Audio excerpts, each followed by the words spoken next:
the Anchor Hocking Glass Corporation brings you Casey, crime photographer.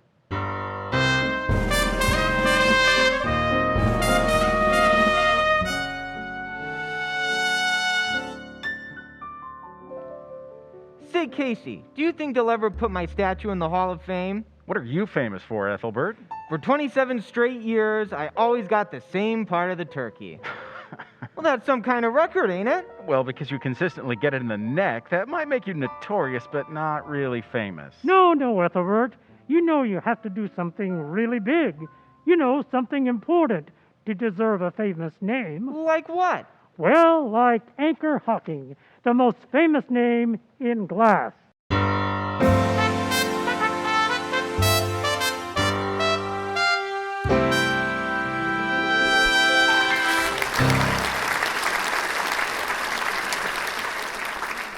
Good evening, ladies and gentlemen. This is Patrick Crawford. Every week at this time, the Anchor Hocking Glass Corporation of Lancaster, Ohio, and its more than 10,000 employees bring you another adventure of Casey, crime photographer, ace cameraman who covers the crime news of a great city. Written by Alonzo Dean Cole. Our adventure for tonight: After Turkey, the Bill.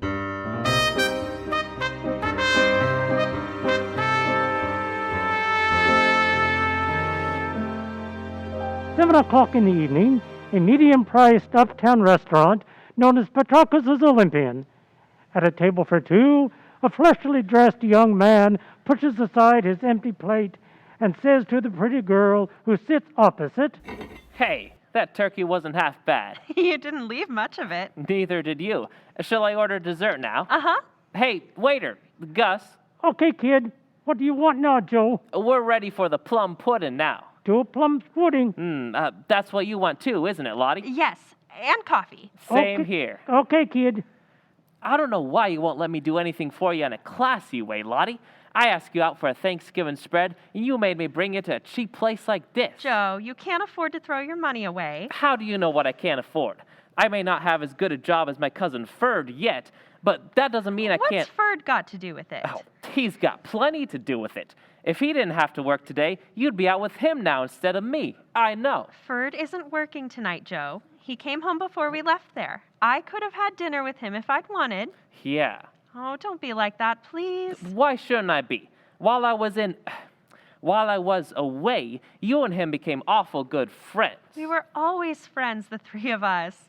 We grew up on the same block. Yeah. Don't start that again tonight. We're out for a pleasant evening, and it has been pleasant so far. Please, Joe? All right. Here comes our dessert. 2 plum pudding and coffee. You know, when you go out with me, Lottie, you're going to get class whether you think I can afford it or not. I'm going to take you to Danceland. I'm going to buy you a whole roll of tickets. Best you get out of that tightwad fur. All right. All right. It's all out. Gus, bring me a check, will ya? You said it, Joe. All right, Joe. Since you won't drop the subject, we'll talk about Ferd. Swell. He wants me to marry him. Figured that from that dirty double-crosser. He isn't a double-crosser. He knows I've been going with you since we were kids, that I've always been crazy about you. And while I was taking that bum rap in the reformatory... You didn't take a bum rap, Joe. You asked for what you got. All right. So the cops had the goods on me. That gave Ferd no right to move... It gave me a right to do a lot of thinking. Mm-hmm. And so you decided a sneaky yellow drip like my cousin is a better bet than me, huh? I don't think Ferd is sneaky or yellow. Oh, you don't, huh? No, and I don't think you're a criminal. It's nice of you to say that. I'm not being nice. I'm saying what I believe. If you make me sure you've learned your lesson, Yeah? You won't have to worry about me liking Ferd or anyone. There's never really been anybody but you, Joe. Only I've got to be sure. How do I make you sure, Lottie? Just show me and Dad that you're steady, that's all. Ain't I been showing you that since I came back? Didn't I get a job right away? Yes, Joe, but I don't see how you can afford those 2 new suits and that overcoat with what you're making. Oh, I get it. Ferd can buy clothes or take you out, and it's okay, isn't it? He's never had trouble with the cops. But the minute I spend an extra buck, you and your old man figure I've glommed it somewhere. Oh, no. Oh, yes. Your old man especially hates my insides. He don't want you to have anything to do with me. If Dad hated you, he wouldn't let you stay at our rooming house. He rents rooms and I pay for the one I rent. That's business. And to ease your mind about the extra dough I spent, Lottie, I'm a lucky guy with dice and a good pool player. Here's your check, kid.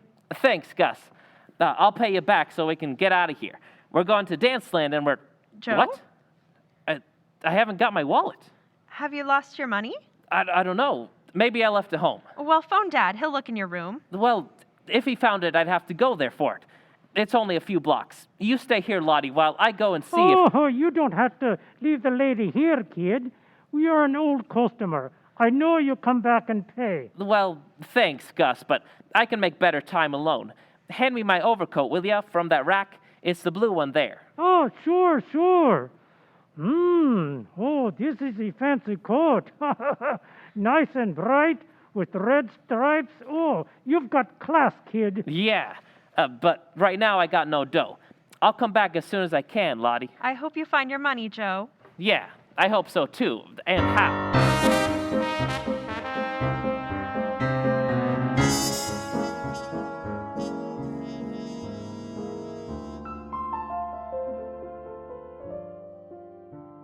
Gee, Casey, it's nice of you and Miss Williams to have Thanksgiving dinner here at the Blue Note with me. We're nice people, Ethelbert. Yep, the very best. True, warm-hearted, and generous to a fault. Pass the salt. Also, honest, kind, and steadfast. Here's the salt and the pepper. Thank you. You know, we're really understating our sterling qualities, Anne.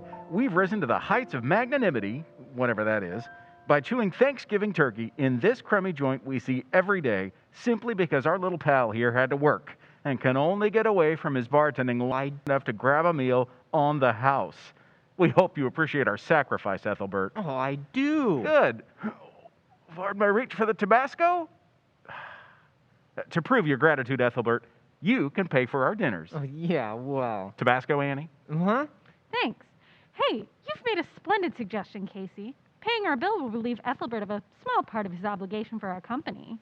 Say, come to think of it, you two are working today yourselves. You didn't have time to get a full meal any further away from your office than this crummy joint. Ethelbert, you impugn our motives. He destroys my faith in human nature, Casey. Ah, yes, the spirit of the day is entirely lost upon this lug. Casey, if you'd pay me what you already owe this crummy joint, I'd be only too happy to buy your dinner. Get it, Walter?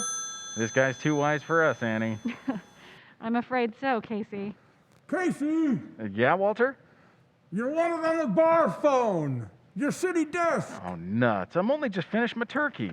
Aw, this means no dessert, Casey. I'll see what Burke wants. Well, stall him off if you can. I'll do my best, Annie. Hello, Grace. Hello, Casey speaking. Oh, look, Burke, we haven't finished our dinner yet. Oh, all right. Wait till I get my pencil. Corner of Whitestone and Evans? Well, what happened there? What? Is that all? For a run-of-the-mill story like that, we've got to leave our dessert and... Well, okay, Burke. All right. Goodbye. Why I stick to this newspaper racket, I don't know. Of all the What crazy... was it, Casey?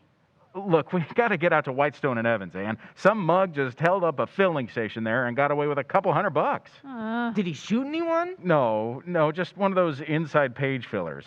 Burke says news is light, and we got to cover it. All right, where is Whitestones and Evans? Way uptown, not far from Petrakis' Olympian restaurant. You know, we've eaten there a couple of times. Yeah, I remember. Any description of the holdup guy? Yeah, he wore a flashy blue overcoat with red stripes. See you later, pal. So long, Ethelbert. So long. Say, wait, who's going to pay for the... Oh, crummy joint.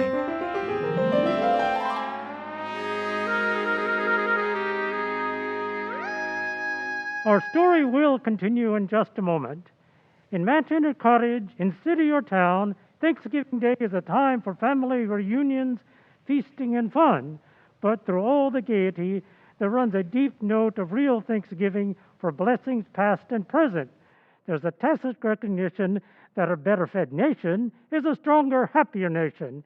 And one of the ways in which the American way has made its greatest progress is in the production, preparation, and the distribution of food. Now, take the delivering of food alone. The great organizations who process and ship us our better foods know that flavor, purity, and freshness are best preserved by clean, sanitary glass. And that's why, as you look around the shelves of your food stores, you see that so many famous brands are brought to you in gleaming, protective containers made of glass. Containers that preserve and safeguard flavor and taste while they permit you, in advance, to see exactly what you're buying. It's noteworthy that many of the leading brands of food of all kinds come to you in Anchor glass containers, sealed with tamper-proof Anchor caps, product of Anchor Hocking, the most famous name in glass.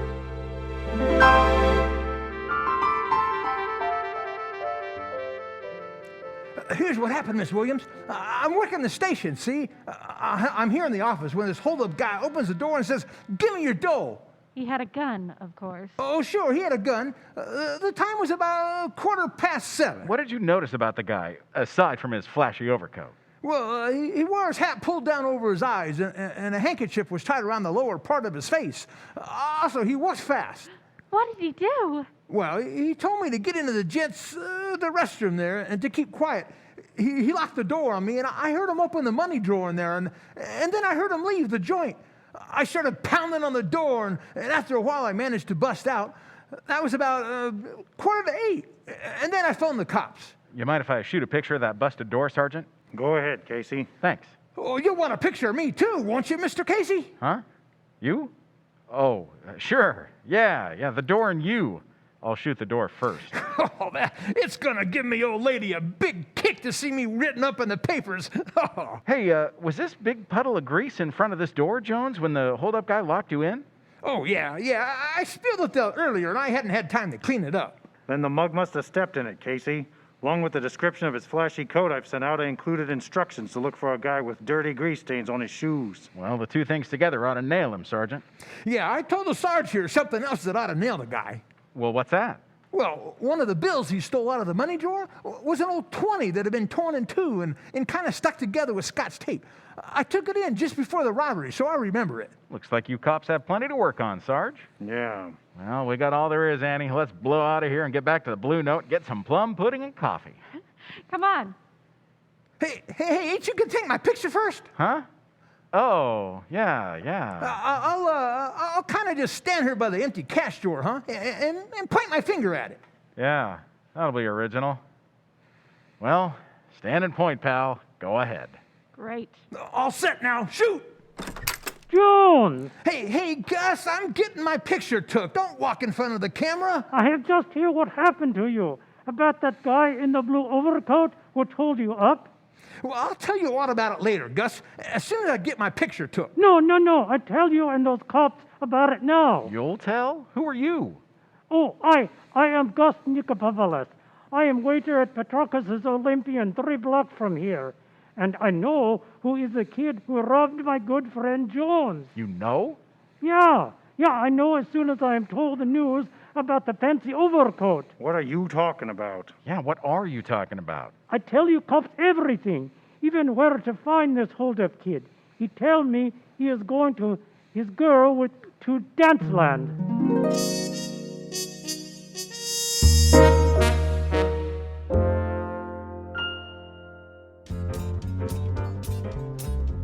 Hey, you got no right to pull me off that dance floor, copper. Don't believe this waiter, Sergeant. Joe hasn't held up anybody. We're going to see about that. Close the door, will you, Casey? Okay, Sarge? Now, this overcoat we got from the check room. It's yours, isn't it, Bowers? Yeah, it's my coat. And you, Jones, say the guy who stuck you up wore a coat just like it? It's the same coat, Sergeant. You're nuts. The store I bought this blanket at had a couple of dozen just like it. Now take it easy, kid. If your story's okay, we'll check on everyone who owns a coat like this. I'm gonna search you. And while I'm at it, you can tell us what you did after leaving Petrarchus's restaurant. After you couldn't find your wallet, I mean. I went straight to my rooming house to look for my dough. Finally, I found it in a dresser drawer. Then I came straight back to Petrarchus's for Lottie. That's Miss Newcombe here. Yeah? The dough is in that wallet you just took out of my pocket. It's about $40, and it's mine. I didn't steal it. Hey, is that the torn 20 in the wallet, Sergeant? No, Jones. Torn 20. I guess he hasn't got a gun on him either, Sarge. He's clean, Casey. Yeah, so were his shoes. Grease would show up plain on those light tans. Well, they may have changed shoes and hidden a few things. Well, yeah. How far is your rooming house from that filling station, kid? Why, it's It's just... 2 blocks away, down Evans Street. My father runs it. How long did Joe leave you in Protractus while he was finding his money?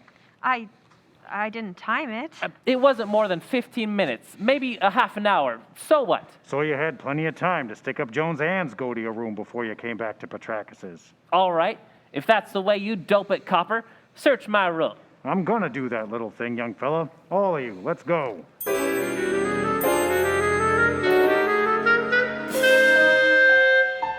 Lottie, why have you and Joe come home with all these people and these policemen? Well, everything's all right, Dad. They've made a mistake about Joe, but it's going to be all right. A mistake about Joe? A big mistake, Mr. Newcombe. I don't understand.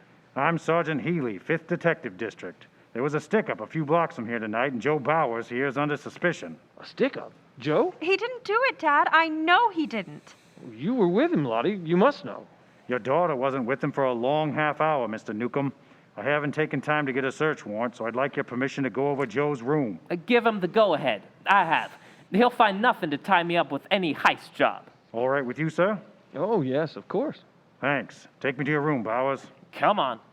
Everybody else stay here with this uniformed officer. Miss Williams and I'd like to go with you and Joe, Sarge. Okay, Casey. Thanks, Sergeant. My room's on the next floor. It's right up those stairs. Lead the way, kid, and don't try anything tricky. Why should I try anything? All you got on me is that a stick-up guy wore an overcoat like mine, and that's all you're gonna get. There's the door to my room, Copper. Open it. Make yourself at home. Give me your key. The door isn't locked. I never bother. I'll turn on the lights. Now do your stuff. I will. You won't find anything locked up here, because I got nothing worth stealing and nothing to hide. Now, if you were going to work in my cousin's room across the hall, you need a fistful of keys. He's one of those careful, secretive guys, you know. You got a cousin living across the hall? Yeah, his name's Ferd for Ferdinand. And is he a crumb? I take it you don't like him. I like him about as much as he likes me, maybe more, because he's been making a play for my girl. He isn't getting anywhere. How you doing, Copper? You see anything of that dough I'm supposed to have stolen, or the gat you think I used in that stick-up? Not yet, kid. And you won't. I'm 100% in the clear. Oh, yeah? How did this get under your carpet? What? Casey, A torn $20 bill. Stuck together with Scotch tape. I never saw that bill before. And I think Jones will identify it as the one taken from his cash drawer. Wait a minute. There's more dough under this rug, Sarge. Couple $100 at least. I spotted it, Casey. I don't know how it got there. I didn't pull that stick-up. Cut the comedy, Joe. This money nails you. This is a frame-up, I tell you. It's a frame-up. Where'd you hide your gun? I never had a gun. I swear it. Come clean, kid. Where's the gun? Wait a minute. Will you give me a break? Let me think. Let me think a minute. Yeah. There's just one mug who'd pull a thing like this. And if you're right, guys, you won't let him get away with it. Question Ferd, Sergeant. Question my cousin Ferd. His room's right across the hall. Might be a good idea, Sergeant. Okay, let's go over. There's the room. Yes. I'd like to talk to you a minute. This is the police. Just a second. I was just starting to get ready for bed. I'm Detective Sergeant Healy, young man. This is Miss Williams and Mr. Casey. How are you? hello there. What do you want? Let me close this door. Your cousin Joe here has made some accusations against you that it's my duty to investigate. Oh, he has he? Do you own an overcoat like Joe's here, blue with red stripes? An overcoat like that? Have you ever worn one? I wouldn't wear a zoot blanket like that if you paid me. You say. Yes, I say. Mind if I look around your room? Why? Ferd, someone wearing an overcoat like Joe's held up the Whitestone filling station tonight, and You know where I bought this coat, Ferd. I think you got one just like it on the QT. I think you slipped my wallet out of my pocket just before I left here with Lottie tonight, so I'd have to leave her and look for it. You were watching the restaurant, and when I left it, you went to that filling station. You're crazy! Sergeant, you can't believe that I had anything Maybe to I don't, but I want to search your room. Oh, wait a minute. Huh? Have you got a search warrant? No. Then get out of here. Say. I know my rights. Unlike a certain relative of mine, I've got a clean record. Who are you calling a lousy rat? You, Joe! Wait, I'll knock your teeth out. Cut it out. Cut it out, both of you. So you don't want me to search your room, hey, young fella? You heard me before, Sergeant. Hey, pal, wait a minute. You're taking the wrong attitude. If you've got nothing to hide, this isn't the way to show it. He's got a good reason for saying he can't search, and I'm gonna prove it. Keep out of my closet, Joe. Make me if you can. Oh, I'll make sure you... Hold it, Ferd. Let me go! Come out of there, Joe. I'll get a warrant and I'll come. You right won't on- need a warrant, Sarge. Look there. What? In the back of his closet, covered with other clothes. Oh, an overcoat like yours. Just like mine. And in its pocket, there's a gun. I never saw that coat before. I never saw that gun. Well, somebody did. Come on. I'm taking you both down to headquarters.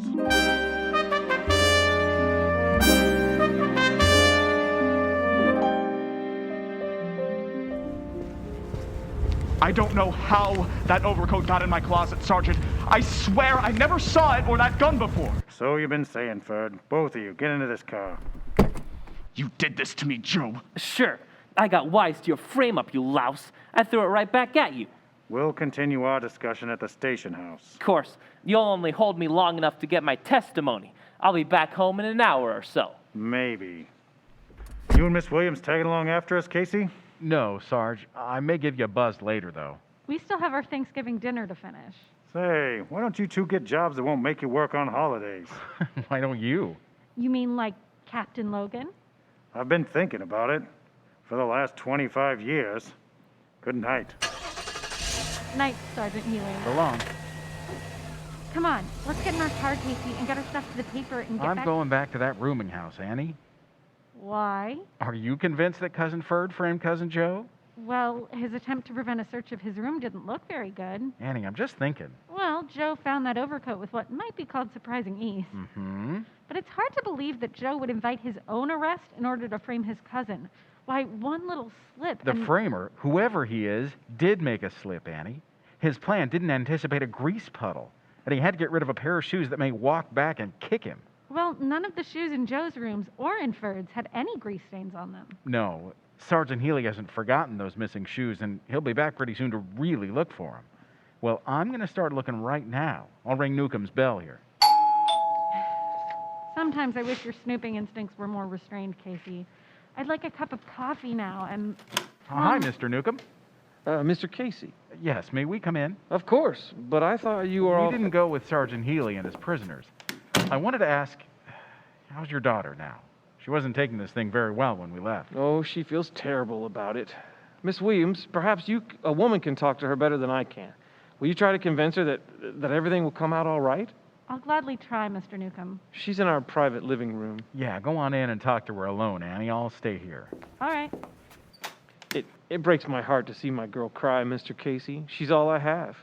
She blames herself for what has happened. It isn't her fault the two young fools became so infatuated with her. I knew they hated each other, but I never anticipated anything like this. No, guess not. Of course, you had some reason for coming back here, Mr. Casey? Yes, I came back to ask your permission. Yes? I want permission to ask a few personal questions between ourselves and off the record. Very well.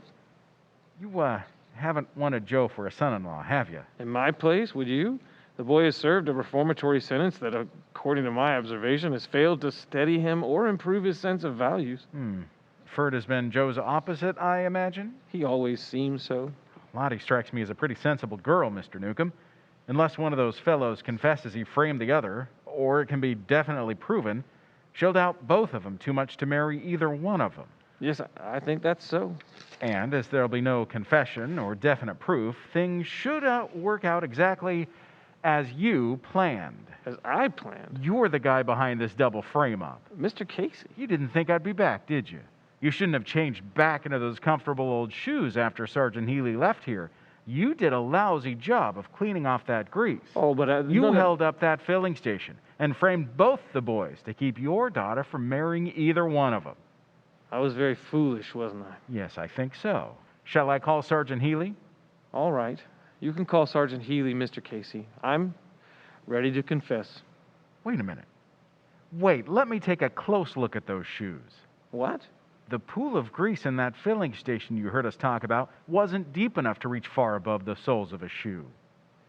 Hey, you greased those shoes yourself. You spread it on so thick it covers the toes and heels. I didn't spread it on. Pal, you're a beautiful liar. And I'm a beautiful dope.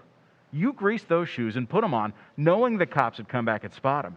You were willing to take the rap because your kid is in love with one of those punks. You can't prove that. Nobody can. And when I confess, that's all that's needed. You forget. The police lab will compare the grease on these shoes with the filling station grease, and it won't be the same. And then Sergeant Healy will go right back to work on Joe and Ferd. The police laboratory can tell? Yes, definitely, Mr. Newcombe. But if it couldn't, don't you think your confession would be much harder for your daughter to take than the loss of a little rat she thinks she cares for? But I couldn't bear to see her cry anymore. All I could think of to do was what I tried. You see, I know the guilty boy, Mr. Casey, and she's loved Joe ever since they were children. You know Joe? I found his grease-stained shoes hidden in the cellar tonight. His taste in shoes is like his taste in overcoats, so I couldn't make no mistake. Huh. Well, let's get him and take him to the cops. Later, Mr. Newcombe, your daughter's going to realize that the lowdown she'll get on Joe tonight is a cause for real Thanksgiving.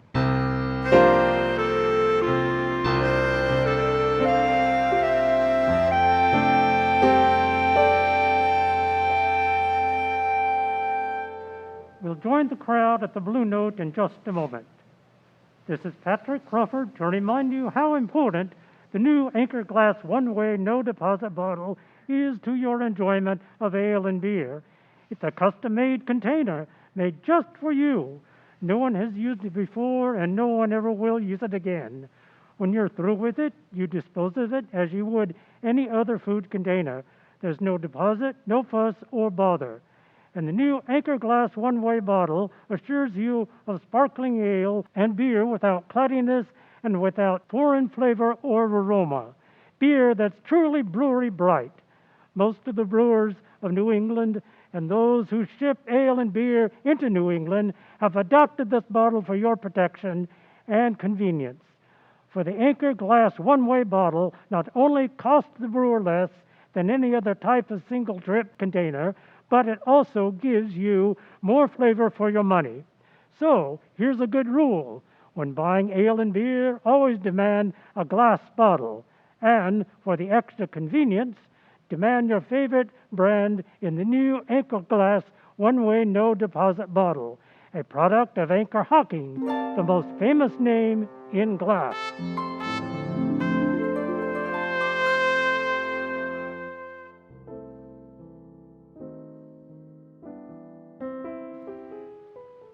So the shoes fit Joe and he had to wear them, huh, Casey? They pinched so tight he cracked wide open, Ethelbert. He admitted planning a duplicate of his coat in Ferd's closet, everything.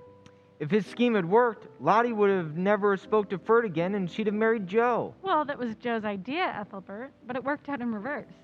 Lottie sank into Ferd's manly arms when she heard the lowdown, and she seemed very comfortable. Gee, what some guys will do for love. As my sister Edna says, quote, "If love didn't make the world go round, there wouldn't be so much dizziness," unquote. Or so much niceness. Yeah, a grand guy, Lottie's old man. Hey, Annie, what's the matter with us? We got plum pudding and coffee still coming to us. How about it, Ethelbert, huh? Yeah, it's about time. Well, what's so funny? There isn't any more.